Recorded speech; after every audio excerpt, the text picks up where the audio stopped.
umur 8 tahun meninggallah Abdul Muttalib, kakek Nabi SAW. Kemudian diambil alih dan dipelihara oleh pamannya Abu Talib. Dan Abu Talib memelihara Nabi SAW dari umur 8 tahun sampai Nabi SAW mandiri. Sebenarnya tinggal serumah dengan Abu Talib sampai menikah, sampai umur 25 tahun. Tapi Nabi SAW waktu itu mulai 8 tahun, karena Abu Talib ini pamannya orang miskin, maka beliau pun akhirnya niat ingin membantu. Abu Talib sering kali dititipkan amanah gembalaan domba oleh masyarakat Mekah, maka Nabi SAW pun mengambil alih dan memelihara domba-domba itu, datang ke padang pasir, digembalakan. Dan ini teman-teman sekalian perlu digarisbawahi, memang semua nabi-nabi dengan hikmah Allah memang dibuat atau di awal-awal umur mereka sebelum dinobatkan jadi nabi mengembala domba. Kata Nabi SAW, tidak ada seorang nabi pun kecuali menjadi pengembala domba sebelum masa penobatan.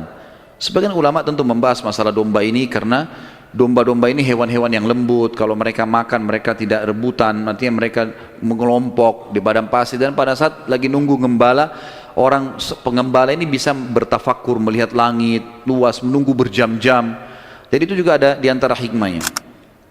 Nabi SAW ini mengembala teman-teman sekalian dari umur 8 tahun sampai umur 21 tahun mengembala domba, ya.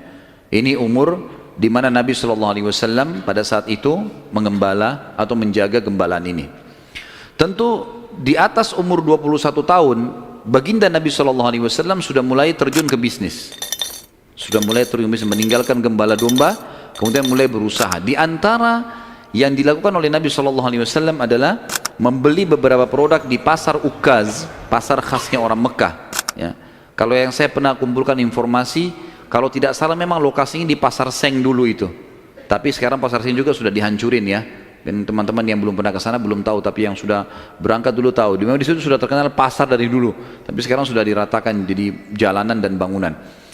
Nabi SAW mulai di umur 21 tahun berdagang, dan di hari pertama beliau berdagang, beliau mengambil barang-barang kemudian beliau menjualnya. Ada satu orang yang datang membeli dagangan Nabi SAW, membeli dagangan Nabi SAW. Orang ini dari luar Mekah.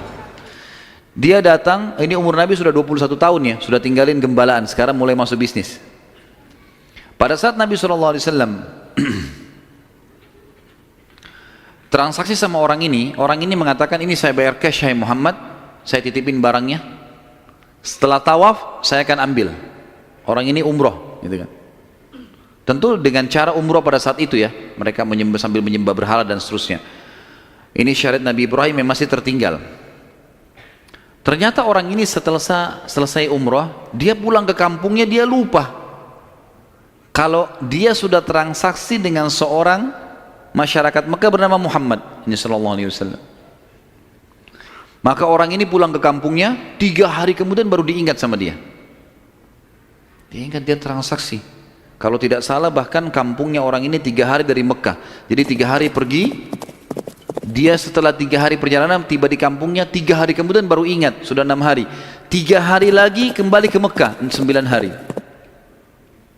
Begitu tiba di Mekah, dia buru-buru ke pasar Ukaz, dia kaget melihat Nabi SAW dalam kondisi yang sama, menjaga barangnya, tidak bergerak di situ terus.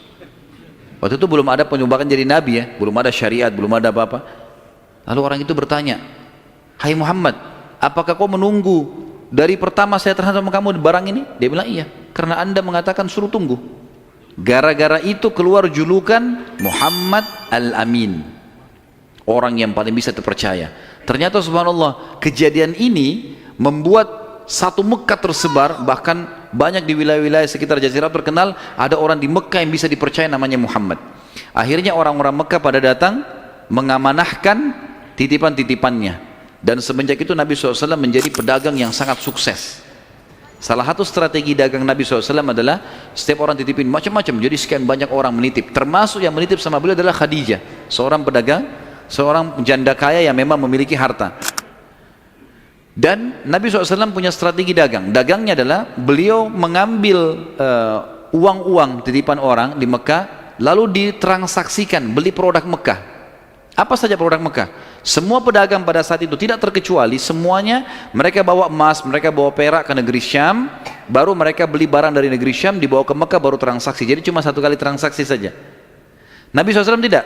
Uang itu semua dijadikan barang dari Mekah, dibeli semua barang-barang Mekah, dibawa ke negeri Syam. Barang-barang ini dijual di negeri Syam. Laku, dibelikan barang di negeri Syam, dibawa ke Mekah. Jadi double untungnya. Karena ini teman-teman sekalian, Nabi SAW menjadi pada saat itu salah satu orang terkayanya Mekah.